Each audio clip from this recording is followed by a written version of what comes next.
बोले कृष्णचंद्र भगवान। अब महाराज पंडित जी को दिया, कहा पत्र पढ़िए। पंडित जी ने देखा पत्र में क्या लिखा।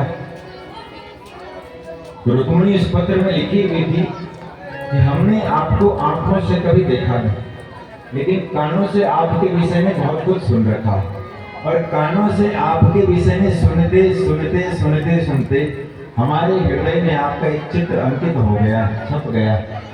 और अब आपकी महिमा को हमने इतना सुना है कि हमने यह संकल्प कर लिया है कि चाहे हमें हजारों जन्म लेने पड़े, लेकिन अगर हमारा विवाह हो तो सिर्फ आपके साथ।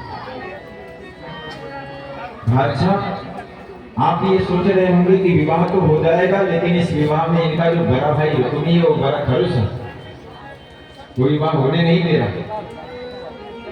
तो आएंगे कैसे और मिलेंगे कैसे और विवाह होगा कैसे? तो हमारे यहाँ एक परंपरा है, हम सब शादी होने के पहले अपने परंपरा के अनुसार गिरजा मंदिर माता भवानी के मंदिर में जाते हैं दर्शन करने के लिए। और माता भवानी का दर्शन कर कर जब हम उधर से वापस आ जाएं तो वहां पर कोई होगा नहीं, उसी समय आपको आना है और उसी समय हमें साथ में ले जाना है। पूरी प्लानिंग बता दी कि नहीं? अच्छा, इतना आसानी से कोई भी नहीं बताएगा, समझा ये रुक्मिणी बताए। अच्छा, रुक्मिणी बताएगी तो उसके लिए कृष्ण तो चाहिए जिसको वो बताए, है ना माता? अब तो पंडित जी सुनाया, भगवान कृष्ण प्रसन्न हो गए। कहते देखिए महाराज, जो रुक्मिणी सोच रही वही हम भी सोच रहे, लेकिन उसका जो भाई था ना वो बीच में अड़चन डाल रहा था, वो बड़ा बाधा उत्पन्न कर रहा था। अब रुक्मिणी ने अपने भाव बता दिए, अब हमें कोई दिक्कत नहीं। अब तो महाराज रथ निकाला, पहुंचना था 15 दिन में, पहुंच गए 1 दिन में, क्योंकि जहां भगवान कृष्ण है वहां सब कुछ संभव। धीरे धीरे धीरे धीरे चलते गए। अच्छा, तब तक शिशुपाल पूरे बराती के साथ आ गए नहीं? अच्छा, बराती के साथ आया तो लड्डू खाना भी शुरू कर दिया, तो बराती के साथ आएंगे तो खाएंगे।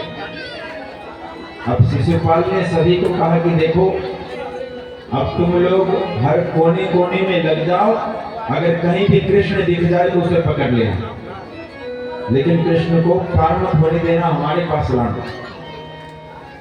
अब धीरे धीरे रुक्मिणी निकलती, रुक्मिणी के साथ में बहुत सारे लोग हैं, बहुत सारे पैदल सैनिक हैं, उसके बाद घोड़े हैं, बहुत सारे हाथी हैं, और उनके बाद कई सारे रथ हैं जिनमें उनके गुरुजन जा रहे हैं, और बीच में बिल्कुल सुरक्षित होकर रुक्मिणी जा रहे हैं।